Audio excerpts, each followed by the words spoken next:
Bonjour Kémy, ça va? Bonjour à toi. Bienvenue dans le média Aloha News. On se revoit Tout à fait. dans des circonstances un peu particulières, mais on va parler de différents sujets, dont ton actualité. Le 9 février, tu as reçu une lettre, une invitation. Comment ça se passe? Enfin, une invitation. Est-ce que tu peux nous parler de ça? Bon, en fait, on venait de terminer une tournée dans les territoires appelés de manière coloniale d'outre-mer. On était en Guadeloupe, puis ensuite on était en Guyane. On a fait ça à l'archi-comble à chaque fois. On a soulevé vraiment le cœur et l'esprit des gens. On a mobilisé beaucoup de gens. Ça a fait paniquer le système colonial. Et il faut bien comprendre que cette tournée s'inscrit dans une tournée beaucoup plus globale, qui ne s'arrête absolument pas au monde francophone, puisqu'on était aussi au Proche-Orient, au Moyen-Orient, on était en Amérique du Sud, on était au Venezuela, on était en Iran, on était en Russie, et on doit aller dans différents endroits du monde pour propager le message du panafricanisme qui est dans une dimension géopolitique et géostratégique. Aujourd'hui, l'audience internationale qu'on a nous permet de véhiculer le message sans l'aval de l'oligarchie néolibérale et de ces pions qui se présentent comme des chevaliers du progressisme alors que ce sont des chevaliers de la plantation. Voyons l'audience et l'influence grandissante que l'on a en Afrique francophone, qui est préoccupante pour eux, ils l'ont dit dans le document d'ailleurs. Ils ont l'impression que notre audience les met en danger leurs intérêts. Il faudrait qu'on se pose la question de savoir quels sont les intérêts de l'oligarchie française pour qu'ils se sentent autant paniqués. Ils se sont inquiétés, je pense, aussi de la propagation de notre message dans les territoires d'outre-mer. Au sortir de la Guyane, la police m'a arrêté, comme ça arrive dans quasiment tous nos déplacements en Occident, sans qu'on se plaigne.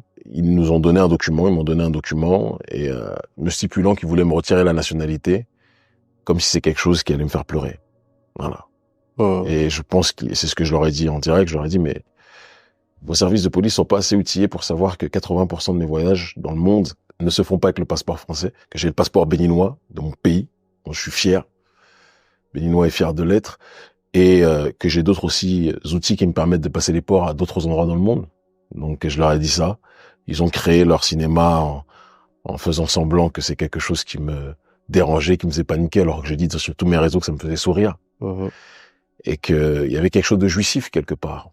Que un système que nous dénonçons comme étant néocolonial tombe dans le piège en agissant exactement comme on le décrit, en l'occurrence une entité coloniale qui ne supporte pas les critiques anticolonialistes. Parce que tout le monde sait, sauf l'oligarchie néolibérale et la caste des intouchables, que je ne citerai pas mais qui se reconnaîtra, tout le monde sait que je fais une dichotomie entre l'oligarchie française et le prolétariat français. On a d'ailleurs beaucoup de sympathisants qui nous ont écrit, qui sont aussi des Français, qui souffrent. Même si la majorité de ceux qui sont avec nous, ce sont des gens issus de notre population, il y a aussi le prolétariat français qui souffre et qui se sent concerné par ce qu'on fait. Donc, beaucoup ont compris l'arnaque, ont compris la manipulation, et cette histoire ne fait que donner, apporter de l'eau à notre moulin, clairement et simplement. Tu dis un truc, tu disais que ils avaient eu des réactions par rapport à ça. Moi, j'ai été sur X tout à l'heure. J'ai regardé un peu. Il y a des gens qui, justement, qui disent quelle est la position de Kémy, parce qu'une fois, tu avais dit, enfin, pas une fois, tu l'as dit que c'était un peu une déclaration de guerre. Et d'un autre côté, il y a des gens qui disent oui, même là, il revient un peu sur ses propos, en sachant qu'il va les perdre. C'est quoi la position? C'est une manip complète des réseaux France-Africains, ouattaristes, les réseaux aussi de Patrice Talon du Bénin, qui sont les réseaux de la France-Afrique à 100%, et des services français, on le sait. Mes réseaux, c'est ma page Facebook, c'est tous mes réseaux sociaux, Instagram, Twitter, TikTok et YouTube. Sur tous mes réseaux, j'ai dit que c'était une déclaration de guerre et que je vais jamais m'en dire en nationalité. Mais il y a des gens, ils font un transfert parce que pour eux, on dirait que c'est le ballon d'or, le passeport français. Donc t'as le passeport français, tu respires, tu l'as plus, tu arrêtes de vivre. Donc ils se sont dit c'est impossible que Kémy Séba ils se disent que il pourra faire quelque chose sans, donc ils reviennent. Je suis jamais revenu, c'est eux qui ont fait un transfert par rapport à leur fébrilité intellectuelle et psychologique sur ma réalité. Et t'as pris le réseau X qui est objectivement le réseau quand même des néolibéraux de manière générale, d'accord, et des ceux qui veulent progresser dans la plantation, c'est pas un compliment pour moi, c'est leur réseau. Donc ils sont partis raconter n'importe quoi, mais la majorité des gens et mon public sait très bien que cette histoire me réjouit, me fait sourire, que ça ne m'atteint pas, et que je leur réserve d'ailleurs une surprise par rapport à cette histoire de nationalité. Parce que ceux qui pensent que je fais partie des gens qui vont se mettre à quatre pattes, parce que j'ai l'option, j'ai une option très grande. Si je veux garder la nationalité française, c'est très simple. Je me prive du passeport béninois dès maintenant. Et en me privant du passeport béninois, ils peuvent pas me rendre apatride, donc leur procédure elle est annulée. Si je veux, je le fais. en me disant que je pourrais récupérer le passeport béninois plus. Si je veux faire le provocateur, je le fais. Et il y a une autre option qui est que, puisque le Conseil d'État, on sait qu'ils sont nommés, ils sont proches de Macron, on va à la Cour européenne des droits de l'homme, tous mes avocats me disent qu'on a 90% de chances de gagner. Donc si je veux garder le passeport, je le garde. Mais je leur réserve autre chose. Parce qu'ils sont trompés de nègres. Ils se sont trompés d'hommes, d'individus. Je ne suis pas de la race de ceux qui m'ont dit. Et tout ce qu'ils font contre moi nous nourrit. Il y a un détail que tu as dit, si je dis non à mon passeport béninois, ils ne peuvent pas me rendre apatride. Ma question c'est, est-ce que cette procédure de déchéance de nationalité ne vise que les binationaux, si je comprends bien? En fait, déjà, c'est pas la déchéance de nationalité. La procédure qui date de 1967, je crois, la dernière fois que ça a été utilisé, pour te montrer la dinguerie, c'est pour la perte de nationalité. Et c'est pour donc les personnes qui ont la double nationalité. D'accord? Alors, l'ironie du sort, c'est que je suis né en France de parents de nationalité française. Tous les avocats, y compris Juan Branco, un de mes principaux avocats, disent que cette procédure-là, on va devant une juridiction non française. Il dit qu'à la Cour européenne des droits de l'homme, mais ils vont se faire éteindre. Maintenant, la vraie question, c'est pas est-ce que eux veulent me la retirer ou pas. C'est est-ce que moi je veux et vais la garder. C'est ça la vraie question. Et la réponse, vous l'aurez dans quelques temps. Mais ceux qui me connaissent savent très bien où je vais aller. Comment tu l'as vécu ce truc-là? Est-ce que ça t'a étonné? Non. Est-ce que tu t'y attendais? Depuis des années, je dis que le gouvernement français ne considérera jamais les Noirs comme des citoyens à part entière. J'ai toujours dit que c'est pas parce qu'un loup, ou plutôt pas un loup, mais un lion né dans une basse-cour qu'il va pas se transformer en volaille. Le lion va pas se transformer en KFC parce qu'il est... tu comprends ce que je veux dire? Donc, on n'a jamais été traités comme des citoyens à part entière. Quand on ramène des médailles, quand on marque des buts, ça va. Quand on les fait danser dans les clubs, et encore, ça va. Mais quand on commence à réfléchir et à avoir un discours réel d'insoumission, un discours réel de rupture épistémologique, un discours disruptif, c'est quelque chose qui leur pose problème. Et après, ils vont te créer... parce que là, il faut bien qu'on comprenne que c'est l'appareil d'État qui est contre nous. On n'est pas dans une histoire de petite guéguerre. Non, c'est le gouvernement français, ouvertement, ils peuvent plus se cacher, qui décide qu'il veut essayer de m'éteindre en propageant des rumeurs, en essayant, je dis bien, tu vois, de nous salir par toutes sortes de propos, mais ils sont tombés sur la mauvaise personne. Je suis né dans l'adversité. J'ai grandi pendant 14 années de ma vie, une première année, dans la négrophobie réelle, à l'époque où, comme dirait l'autre, les négros n'étaient pas à la mode. L'adversité m'a forgé. Donc, chaque coup qu'il nous donne me nourrit. Et ne fait que grandir notre audience au sein des masses populaires en Afrique francophone, dans les territoires appelés de manière coloniale d'outre-mer, et au sein de la diaspora africaine. Et au-delà, il y a des gens d'autres couleurs, tu es très bien placé pour savoir, qui sont très touchés par notre combat politique, parce qu'ils savent que c'est pas un combat d'une couleur contre une autre, c'est une guerre verticale. La base contre l'oligarchie néolibérale qui n'a pas de couleur, qui n'a pas d'odeur, si ce n'est celle de l'euro, du dollar ou du shekel. Forcément, on te reproche aussi d'avoir des accointances avec la Russie. En gros, bon, pour être clair, on dit Kémy Séba, il est antisémite, complotiste et proche de la Russie, ce qui fait de lui comme une espèce d'espion et qu'il est dangereux et ci et ça et ça. C'est fou parce qu'il disait la même chose de Lumumba. Il disait que c'était un agent de l'Union soviétique. Ils ont dit la même chose de Cabral. Ils ont dit la même chose de Mandela. On ne le dit pas assez. Ils ont dit la même chose de Mandela. Ils ont dit la même chose de Malcolm X. On dit que c'était un agent soviétique, de l'Union soviétique. Dès qu'un noir ne dit pas ce qu'ils aiment, on le taxe d'être la marionnette des autres. Parce que dans leur logiciel, un noir est né pour être la marionnette. C'est ça que ça veut dire de manière sous-jacente. L'histoire d'antisémitisme qui est une plaisanterie, ou bien qu'on contextualise comment les choses sont passées. En 2006, lors des manifestations en commémoration de la mort d'Ilan Halimi qui s'est fait assassiner sauvagement, ça il faut le reconnaître, d'accord, des militants du Beta, la Ligue de défense juive, crient dans les manifestations « Youssouf Fofana, sale noir, les juifs auront ta peau ». Moi j'ai toujours dit que Fofana, qu'il se fasse juger en tant que criminel, c'est pas mon problème. Ce qu'il a fait c'est sale, il mérite son crime. Mais si on commence à dire Youssouf Fofana, sale noir, les juifs auront ta peau, là c'est plus une question de justice ou de pas justice, c'est une question on te juge parce que t'es noir. en plus de ton crime. Et là, on rentre dans la danse. Lors de ces manifestations, des Noirs ont été tabassés, des éboueurs africains qui avaient le tort de traîner ce jour-là lors des manifestations, se sont fait tabasser par les milices de la LDJ du Bétard qui tabassent tout le monde, sauf nous, on va y revenir.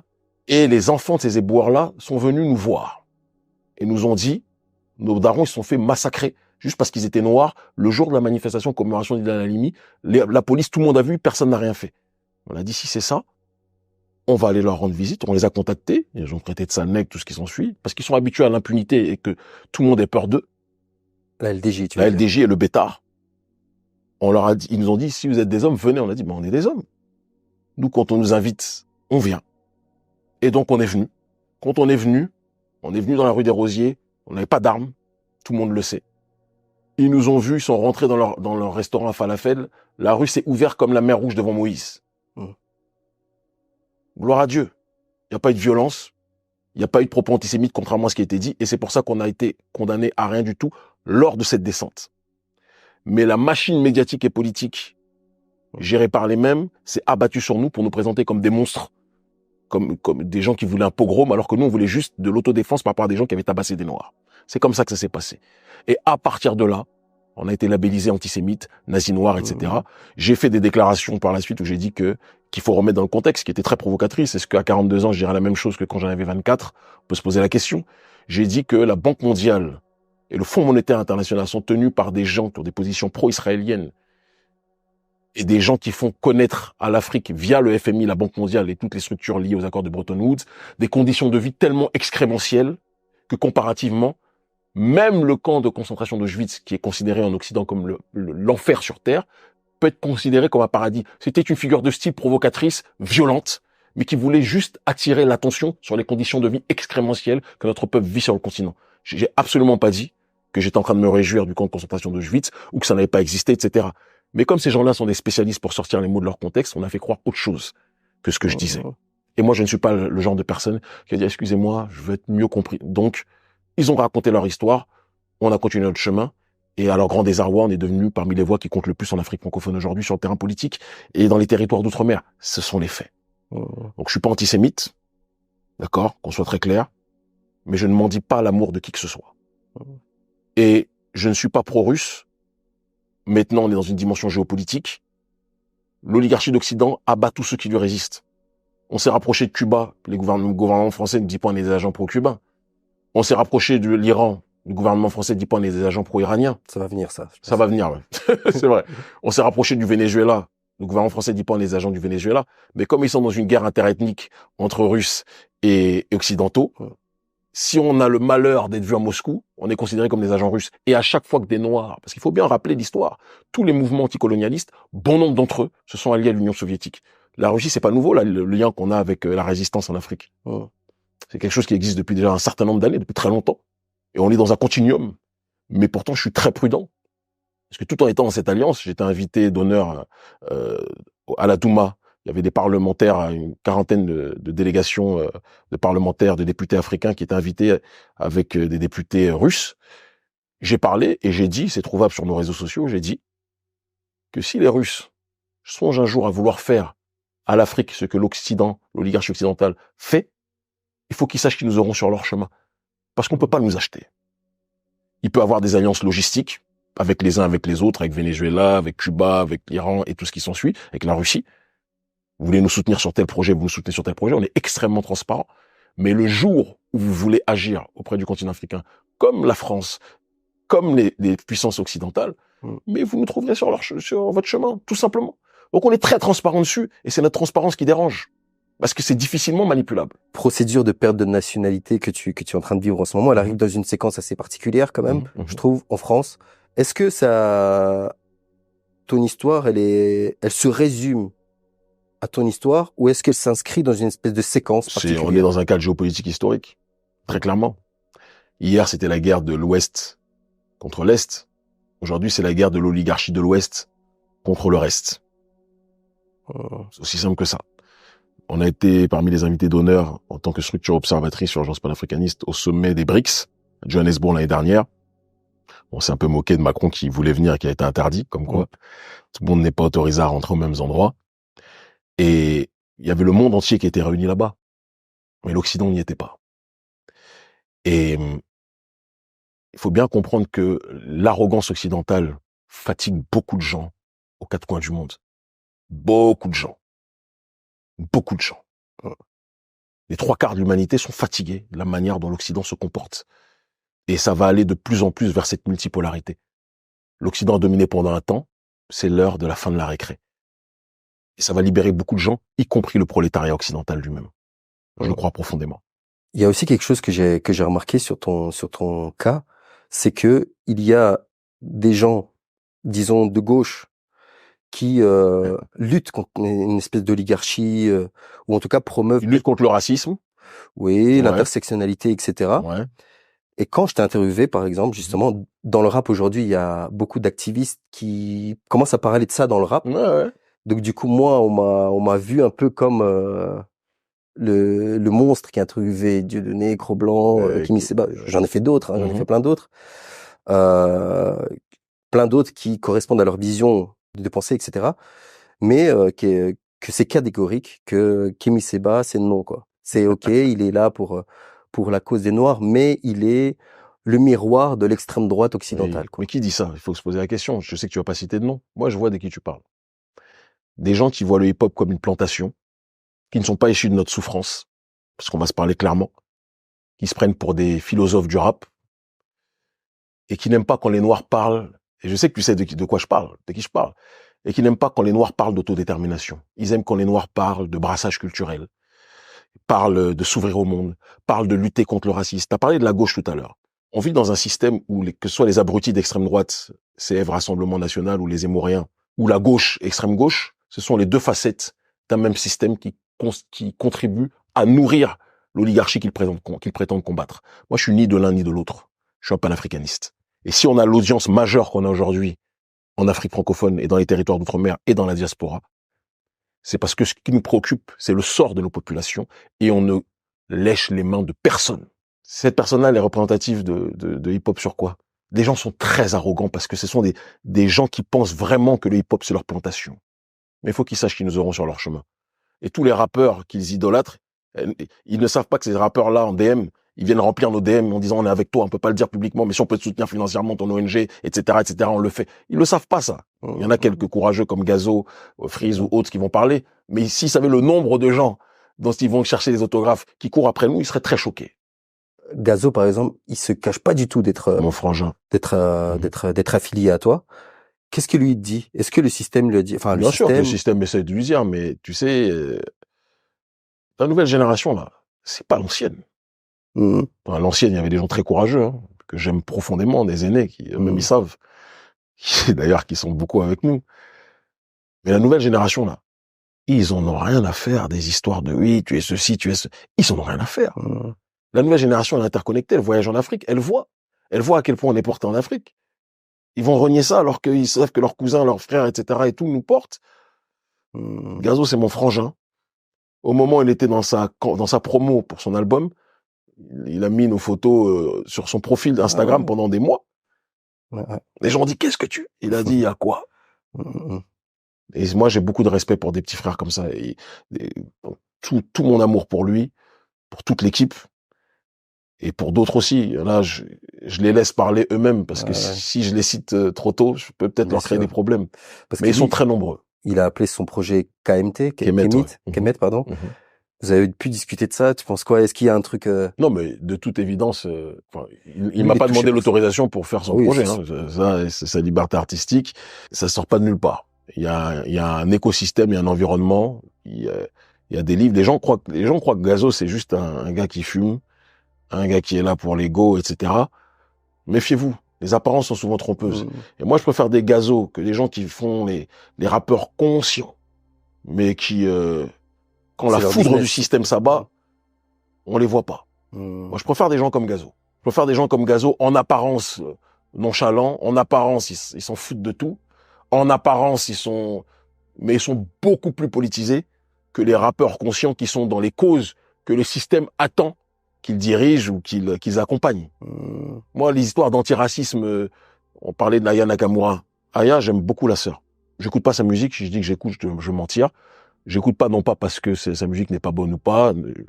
C'est pas j'écoute pas. Mais j'aime beaucoup cette femme noire et je suis content que les petites sœurs aient une sœur comme ça en France. Hein, je parle qui brille, qui a de la notoriété, etc. Je suis très content. C'est une dark skin, etc. Je suis content pour les petites filles noires qui n'avaient pas forcément de reflet dans ce cadre-là en France. Je trouve qu'elle a réagi avec, en gros, elle s'en fout, c'est pas son problème. Ça m'a fait sourire, j'ai apprécié sa réaction, j'ai apprécié. Par contre, l'hystérie victimaire des gens parce qu'on te dit ouais, vous êtes pas français, nanana, dit oui, on est français. Si, on est français, on n'est pas de Bamako, on est de France, etc. Moi, c'est des trucs, ça c'est le combat des ceux qui veulent progresser dans la plantation. Je ne prends pas mal qu'on me dise que je ne suis pas français. Parce que je ne le suis pas, en réalité, j'ai jamais été traité comme tel. Je suis né ici.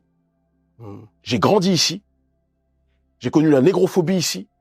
J'ai connu les violences policières ici. J'ai connu la discrimination au logement ici.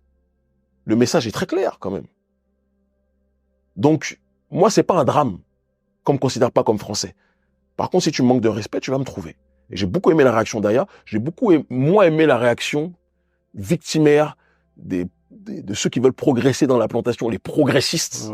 Il y a une dichotomie, hein. Dans la plantation, il y a les progressistes et ce qu'ils appellent les réactionnaires. Les réactionnaires, c'est ceux qui veulent brûler la plantation, la quitter et revenir à un état dans lequel ils étaient avant qu'il y ait la plantation. On les appelle les arriérés, etc. Moi, si c'est ça de réactionnaire, je suis réactionnaire.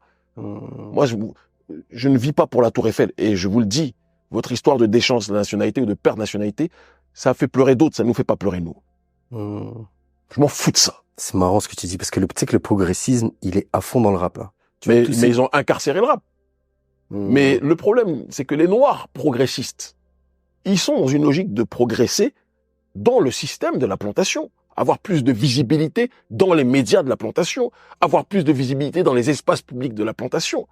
Parce qu'ils suivent le logiciel de ceux qui sont les patrons de cette plantation. Moi, je m'en fous de cette plantation. On m'a barré partout, mais je suis plus audible que les gens qui le font monter dans leur plantation. Je me suis fait de l'argent. J'ai réussi, avec mon cerveau, à trouver des moyens de financer notre combat bien au-delà des sentiers du système de la plantation et sans jamais perdre mon intégrité. Donc moi, je ne cherche pas à progresser dans la plantation. Je veux créer un monde pour nous, par nous-mêmes, pour notre propre destinée.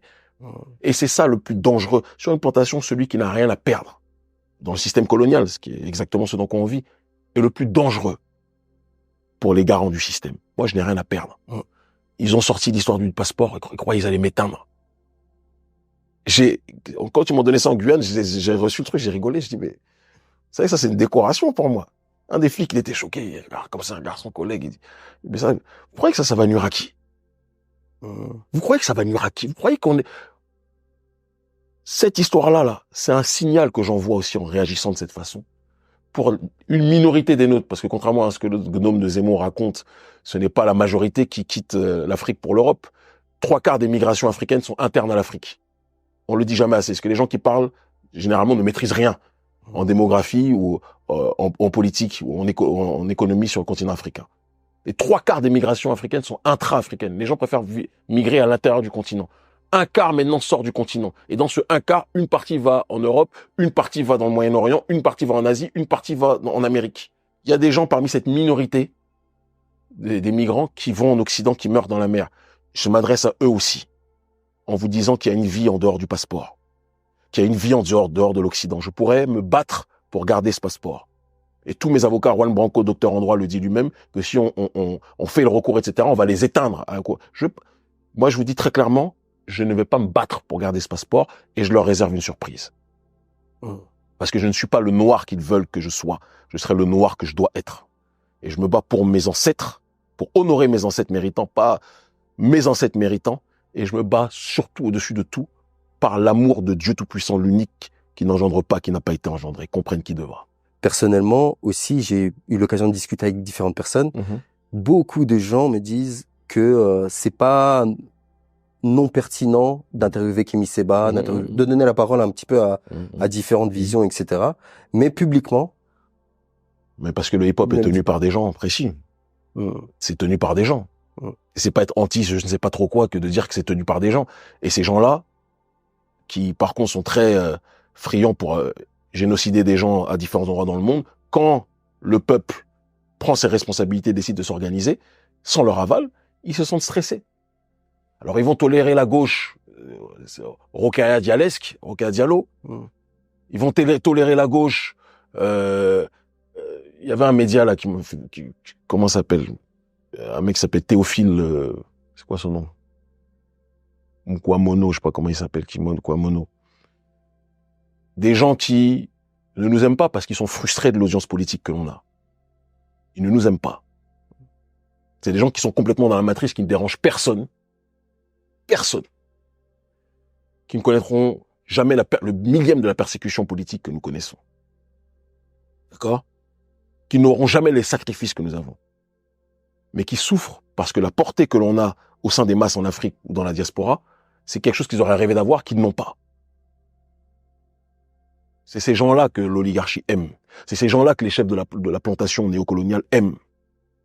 Eux, c'est des critiques qu'on laisse prospérer. Mais des gens comme nous, ça ne va pas dans leur sens. Parce que nous, on ne cherche de parrain nulle part. Nulle part.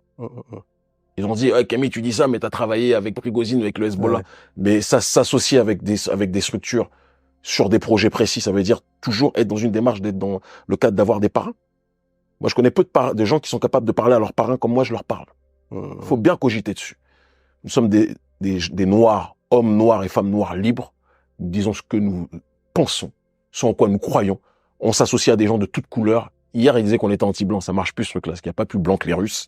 Donc, c'est difficile pour eux de dire qu'on est anti-blanc. Ils disaient ils ont sorti qu'on était anti-arabe. Je connais pas plus arabe que le Hezbollah. C'est difficile, hein, la diabolisation, parce qu'au fur et à mesure, les cases, elles finissent par se retirer. On est fiers de ce que nous sommes. On se bat pour la justice. La justice, elle est transraciale. Et c'est pour ça que ça touche des gens de manière transversale de tous les peuples. Et on assume qui on est. Moi, je suis un Béninois fier de l'être. J'ai des projets pour mon peuple. J'ai des projets pour mon continent. J'ai des projets pour la diaspora. D'accord? Je n'ai plus de carte d'identité française depuis très longtemps. Important de le dire. J'ai pas de sécurité, d'assurance sociale, de sécurité maladie, je sais pas quoi, depuis très longtemps. J'ai jamais touché la CAF de ma vie. Très grande fierté. J'ai jamais touché aucune aide sociale de ces gens. Moi, qui ai mis ces titre personnel. Important qu'on le dise. Ok. Je me suis fait par moi-même, la seule chose que j'ai gardée, c'était le passeport, parce que ça me permettait, via ce passeport, d'aller dans les territoires d'outre-mer, où on a une grosse audience, mais même si on va plus aller physiquement pendant un temps, jusqu'au moment où on sera dans les institutions, parce que, attention, le temps est long. En attendant cela, en attendant cette réalité, on pourra véhiculer notre message sans y être physiquement, d'accord? Mais Guadeloupe, Martinique, Guyane, le passeport nous servait à ça, ou aller voir notre peuple en France, en Belgique et ailleurs, où on a une très grosse audience aussi. Mais les gens nous suivent plus sur les réseaux qu'ils nous suivent même dans les meetings. On fait des gros meetings. Mais qu'on soit pas là physiquement, ça n'a pas changé grand-chose. On voyage aux quatre coins du monde, on propage le message, on s'organise. Et la prochaine étape, c'est l'institutionnel, de toute façon. T'as ouvert une petite porte, juste pour la fermer avec plus de clarté. Tu disais, voilà, nous, on s'est associé avec Prigozhin, par exemple. Parce que... On s'est associé aussi avec Nasrallah, avec le Hezbollah.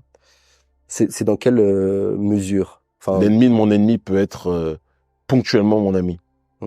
Ça ne devient pas mon frère. Prigozhin a vu très rapidement que l'audience qu'on avait, elle était incroyable en Afrique. Ils ont un adversaire commun. On s'est alliés.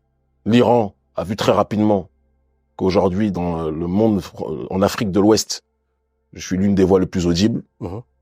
Ils ont des adversaires communs, l'oligarchie néolibérale que nous connaissons. D'accord? On s'est associés sur des projets précis. Il n'y a rien de secret. Le gouvernement vénézuélien a vu qu'on a des adversaires communs sur un certain nombre de sujets. On s'est associés sur des choses précises. Eux, ils auraient préféré qu'on soit financé par Soros. Là, quand on est financé par Soros ou par l'Agence française de développement, on est des démocrates. Quand on est financé par les gens des petites copines de Macron, Stéphane Séjourné et compagnie, on est des démocrates. Nous, on s'associe à qui on veut. À un moment on a travaillé 10 mois, je crois, avec Prigozhin. On a mis fin, nous-mêmes, en 2019, à la collaboration avec lui, parce qu'à un moment donné, on se retrouvait plus. Il nous a laissé, le deal du départ, c'était, vous nous soutenez, mais vous ne dites jamais quoi faire. Prigozhin fait peur à tout le monde, hein. Avec nous, il était très gentil. Et tous ceux qui sont témoins le savent. Mais à un moment donné, il a dit, bon, ça serait peut-être bien, Kémy, c'est très bien ce que vous faites, mais vous ne voudriez pas faire ça. On a dit, c'était pas le deal du départ, Yevgeny. Le deal du départ, c'était que on mène nos actions en fonction de nos réalités. Malcolm X disait, les Blancs peuvent nous aider, mais pas nous rejoindre. Il ne saurait avoir d'unité entre Blancs et Noirs tant qu'il n'y aura pas d'unité entre Noirs eux-mêmes. Quand Yevgeny a voulu, pas méchamment, parce qu'il a toujours été extrêmement respectueux avec nous, il faut le dire, quand il a voulu outrepasser le deal du départ, on a dit, c'est mieux, on arrête. Et on l'a fait de manière très cordiale. Il n'y a pas eu d'attaque de son côté, ni d'attaque d'une autre, parce qu'il a bien compris que l'influence qu'on a aujourd'hui dans l'Afrique francophone, c'était pas dans son intérêt de nous attaquer sur quoi que ce soit. Et nous, il a été très respectueux avec nous. Il n'y avait pas de problème. Voilà. Mais Prigozhin se battait pour les siens. Il se battait pas pour nous. Pour ses intérêts, nous on se bat pour les nôtres. Fin de l'histoire. Il y a aussi ces discours qui planent en disant que voilà, maintenant que certains États comme le Burkina Faso qui ont chassé les Français, bah, ils vont être remplacés par les Russes. Qu'en fait, finalement, Burkina Faso qui sort d'un coup d'État, qui est un État pour l'instant super fragile et instable, que ce soit économiquement, d'un point de vue sécuritaire, etc.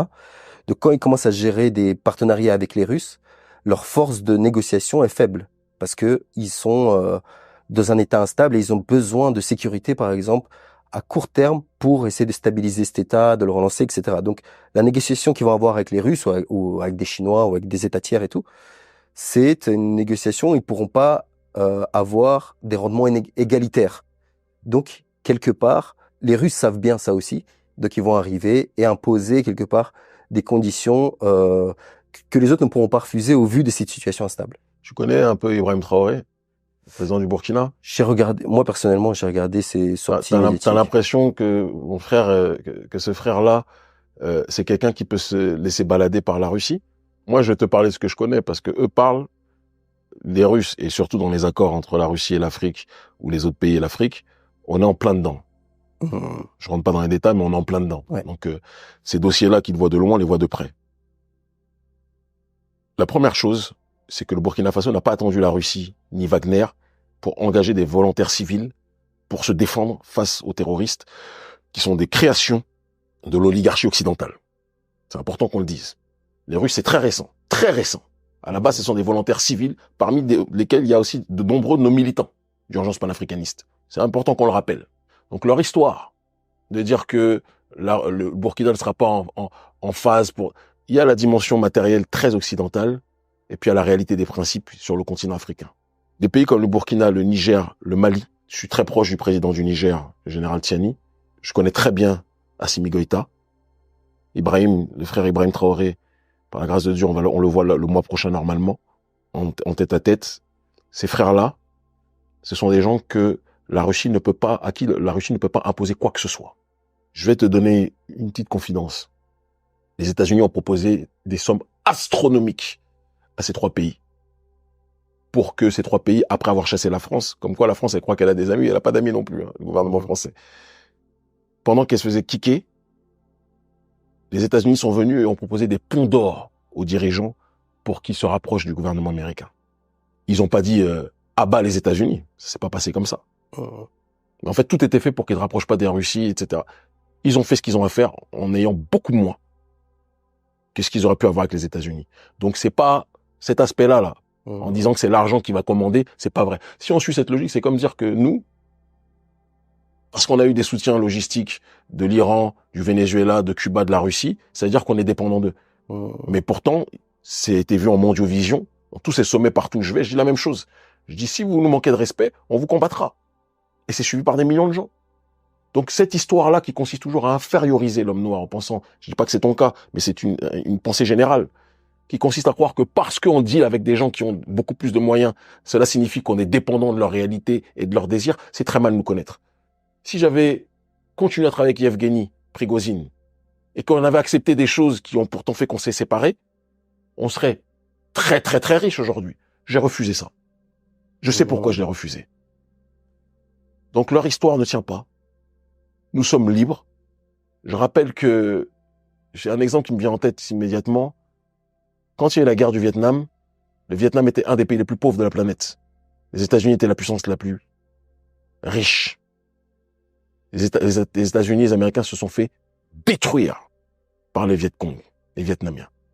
La réalité matérialiste de l'Occident n'est pas le paradigme de tous les peuples de la Terre. Chacun a ses priorités, chacun a ses principes et ses valeurs.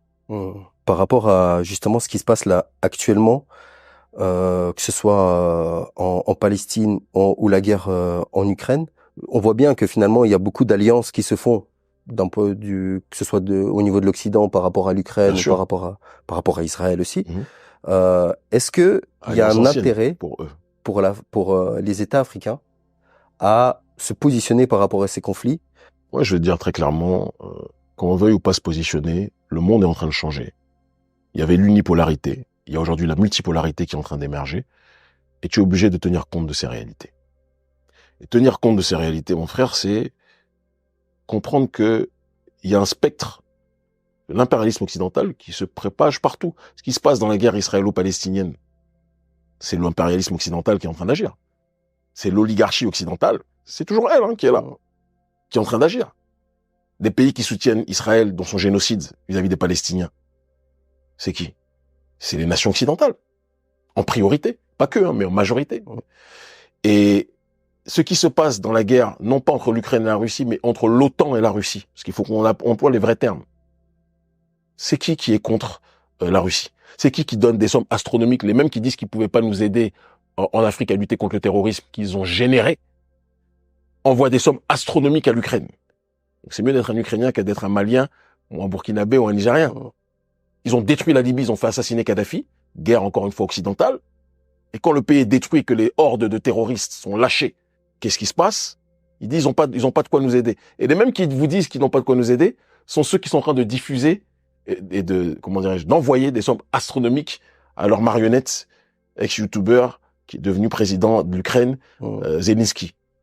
Je pense qu'il n'y a pas besoin d'avoir une équerre pour savoir qu'il y a un angle précis de l'oligarchie occidentale et il y a le reste qui se bat. On était à Téhéran avec des représentants, des militants palestiniens. On a fait un certain nombre de rencontres pour qu'il y ait une convergence des luttes, parce que qu'on le veuille ou pas, ce que subissent les Palestiniens et ce que subissent les Africains, c'est à différents égards la même chose. On a connu l'esclavage, la colonisation et tout ce qui s'ensuit, mais c'est la même chose. C'est le colonialisme. Et le problème, c'est que quand ça touche Israël, comme les gens ont tous peur de parler de ce pays entre guillemets, de cette colonie, les gens ferment les yeux. Le gouvernement israélien est un gouvernement criminel contre l'humanité. Et moi, je ne veux pas me coucher pour le dire. Je ne cherche pas une place chez eux. Je ne cherche pas une place dans leurs médias. Je ne cherche pas une place dans leur monde. Je suis un Africain fier de l'être et je dis ce que je pense. Et le problème, c'est que Israël n'existe que parce qu'il y a des lobbies dans toutes les nations occidentales qui, par le poids économique des lobbies pro-israéliens, imposent aux gouvernements occidentaux de soutenir cette nation criminelle. C'est comme ça que les choses se passent. Et dire cela, on a l'impression, les gens, mais c'est la stricte vérité. Et ce n'est pas être antisémite que de dire ça. Je connais des juifs antisionistes. Il y en a. Ouais. Michel Sibony, il y en a plein. Neturei Karta. Glenn Papé. Non, il y en a plein. Il y en a beaucoup. Donc voilà. Est-ce que c'est bon signe le fait que, par exemple, toi, je crois comprendre, voilà, qu'on veut te faire taire. En tout cas, ton discours dérange. Ils vont pas réussir. Ça, c'est clair. Toi, t'as vraiment un positionnement très politique et tu sais où tu veux aller, etc., etc. Mais je remarque aussi dans le débat public français que des gens, que ce soit des chercheurs et qui ont pas une mission. Je vais te prendre par exemple Emmanuel Todd, qui a sorti un livre il y a pas longtemps, dans lequel il dit vrai, hein. On le traite de poutinophile. Et lui, il essaie de se dire, les gars, si on va commencer à revenir en arrière et que je dois déconstruire d'abord ça pour parler du fait que, en fait, moi j'écris déjà pour que l'Occident comprenne qu'il faut qu'on ait une lecture politique de la Russie et ne pas le voir comme des diables, etc., parce que ça joue contre nous quelque part. Lui aussi, on va dire, se fait mettre en tout cas, se mange des coups de pression, mais il y en a plein. Qu'est-ce que ça nous dit? Est-ce que c'est bon signe? Est-ce que parce qu'il y a des gens qui disent voilà, maintenant en fait on peut plus dire ouvertement, il y a eu ça à Sciences Po par rapport à la Palestine, on a dit c'est de l'antisémitisme. La personne qui a été à qui on a dit c'est elle qui a subi ça, elle est arrivée, elle a dit bon finalement moi j'ai rien entendu et que bon cette histoire elle a été montée en épingle et reprise aussi par dès que dans cette communauté, parce que c'est ça aujourd'hui, hein, un ongle de l'un des membres de la communauté juive se casse. Si c'est toi qui l'as cassé, tu vas être accusé d'antisémitisme. Parce que tu as cassé l'ongle de quelqu'un de cette communauté. On tourne à l'hystérie. Les Juifs sont des hommes et des femmes comme les autres. Et eux tous ne veulent pas être pris en otage par ces petits groupes communautaires qui imposent leur tyrannie auprès des autres. C'est tout. Et moi, je te dis que ce climat-là, même par rapport à la Russie, on est dans un cadre de macartisme. À une époque, c'était la chasse aux sorcières. T'avais des liens avec l'Union soviétique. On te pourchassait. Ils ont été même pourchassés des Juifs. Oppenheimer, on l'a soupçonné d'être un communiste, d'être pro-soviétique, parce qu'il n'était pas d'accord avec la politique. Donc, quand t'es contre eux, ça veut dire que t'es pour l'autre. Moi, Poutine n'est pas mon prophète, n'est pas mon messie. C'est un chef pour les Russes qui donne de la dignité. Je vais souvent en Russie, qui donne de la dignité à beaucoup de Russes. Ça veut pas dire que tout le monde est d'accord avec lui, mais une grande partie des gens que je vois en Russie aiment Poutine. Des gens que je vois, il a un soutien. Il a un soutien qui est réel, qui déplaise à l'Occident, mais c'est une réalité. Maintenant, Poutine n'est pas mon messie. Je n'oublie pas, parce que je suis très lucide, que le même Poutine et la même Russie qui soutient logistiquement les mouvements souverainistes opposés à l'hégémonie occidentale un peu dans le monde, soutient aussi les mouvements nationalistes qui nous haïssent en Occident. Parce que dans leur logiciel, ils ont besoin qu'il y ait une autre voie que la voie néolibérale présente. Et donc, ils vont soutenir des Marine Le Pen, etc., qui nous haïssent. Tu comprends ce que je veux dire? Donc, moi, Poutine, je sais très bien à quel jeu il joue. Je suis pas un macaque. Tu comprends? Il a sa ligne, j'ai la mienne. C'est un extraordinaire leader pour son peuple. Après, on peut être d'accord avec tout ou pas être d'accord avec tout. Je suis pas d'accord avec tout, clairement. Mais il joue pour ses intérêts. Et il est temps que chaque peuple joue pour ses intérêts. C'est tout. Par rapport à ce qui se passe, donc il y a eu dernièrement des tensions qui commençaient à être plus alimentées en RDC, par exemple. Ça fait 4 mois que Gaza se fait bombarder. Et donc, du coup, il y a en Occident, en tout cas c'est mon observation, dans les diasporas, que ce soit musulmane ou maghrébine, et dans la diaspora africaine, on se tire la balle en mode oui, là je généralise, hein, oui, et la RDC on n'en parle pas, et les autres ils disent oui mais la Palestine on n'en parle pas, donc les Noirs ne vont pas forcément se mobiliser avec des causes et inversement, etc. Et que c'est pas tout à fait évident, quoi. Ça joue sur des identités culturelles, etc. Est-ce que c'est un phénomène qui naît ici, quoi? Écoute, moi il y a une chose qui est réelle, qu'on peut pas nier. Je suis très sensible à la souffrance du peuple palestinien. Je peux pas ne pas l'être. Parce que tu peux pas être colonialiste, anticolonialiste, en fonction des régions. Mais quand j'ai par exemple vu le gouvernement tunisien, avec à sa tête une crapule, afficher son soutien à la Palestine, et même qui quelque temps avant tenait des propos dingues contre les populations noires, mais c'est normal que ça crée une résonance bizarre au sein des populations négro-africaines. Et les plus lucides sauront faire le tri, mais une grande partie des Noirs vont dire, nous on a nos problèmes au Congo, qu'est-ce qu'il y a là pour nous? Et c'est normal. Moi, j'ai une antenne qui est très active de notre ONG, Urgence panafricaniste, qui est présente au Congo avec Maud Salomé Ekila, qui est la porte-parole de notre organisation, et Fortify Lushima. Et d'ailleurs, au passage, je fais une petite parenthèse sur le Congo, parce que certains, dès qu'on critique Kagame, le président rwandais, vont dire qu'on est anti-rwandais, anti-tutsi. Moi, je me battrai toute ma vie contre ceux qui veulent faire du mal aux Tutsis de manière générale. Toute ma vie. Et ce sont les ennemis des Africains. Mon problème, c'est pas les Tutsis. Mon problème même, j'irai plus loin, c'est pas les Rwandais, à l'intérieur duquel il n'y a pas que les Tutsis. Mon problème, c'est l'homme Kagame et sa politique. Et mon problème, c'est les corrompus congolais à la tête du Congo et leur politique. Parce que c'est trop facile de dire que le problème, c'est le Rwanda. C'est une oligarchie qui agit en concubinage incestueux. Donc les gens qui veulent nous mettre dans une cause anti-Tutsi, de la même façon ils veulent dire anti-sémite, anti-ceci, ce sont des manipulateurs qui ne tiendraient pas que 5 secondes en débat avec nous. Ça, c'est un premier point. Deuxième point, moi, je pense qu'il faut qu'il y ait une solidarité transversale. Parce qu'on est plus fort en étant... C'est pour ça que moi, partout, on voyage aux 4 coins du monde avec notre organisation. Pas avec le passeport français, d'ailleurs. Et partout où il y a l'oppression, notre organisation, quand elle est sollicitée, elle vient.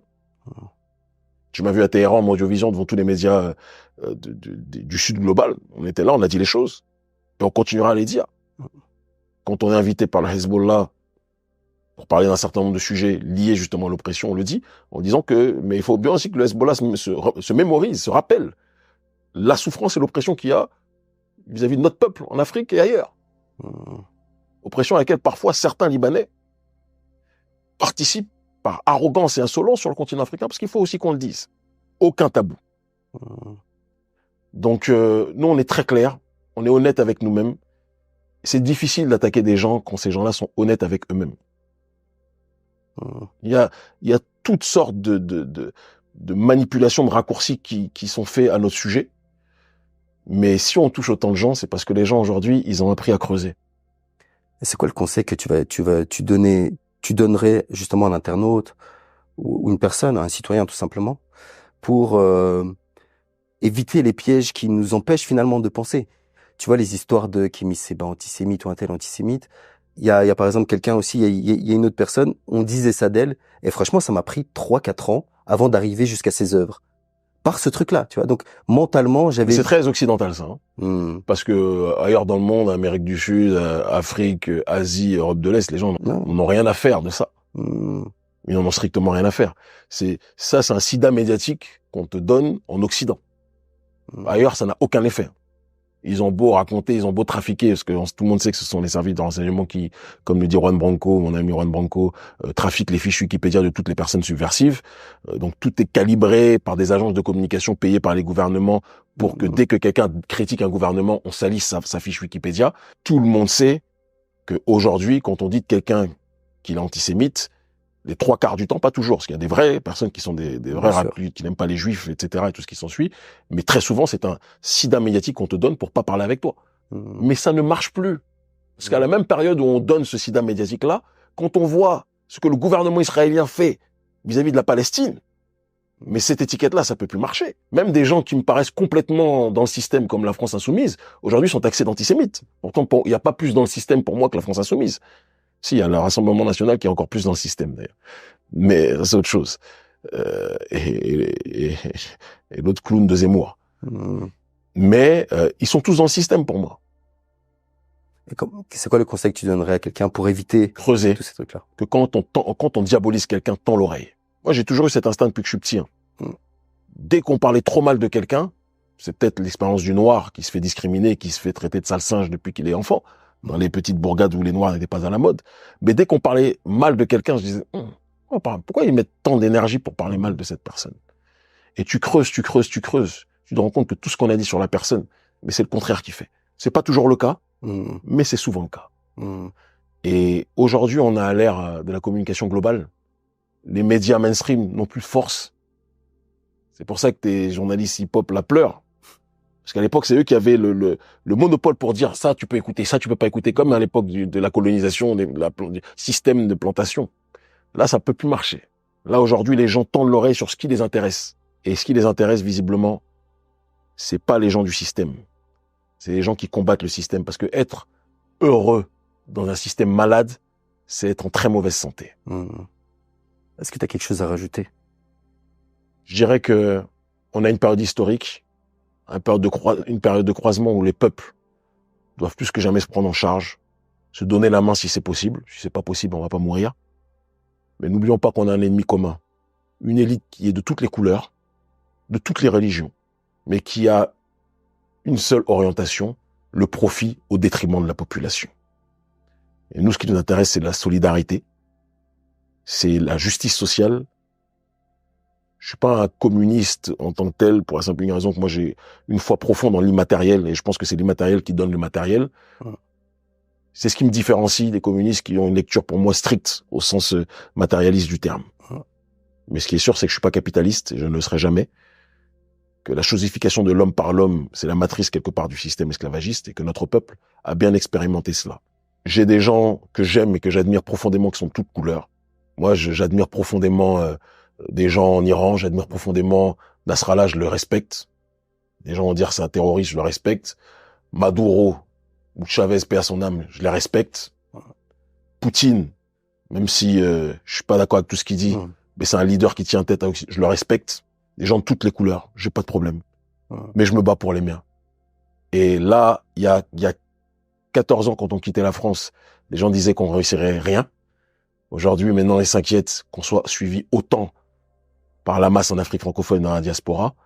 On se donne rendez-vous dans quelques années, quand on sera dans les institutions.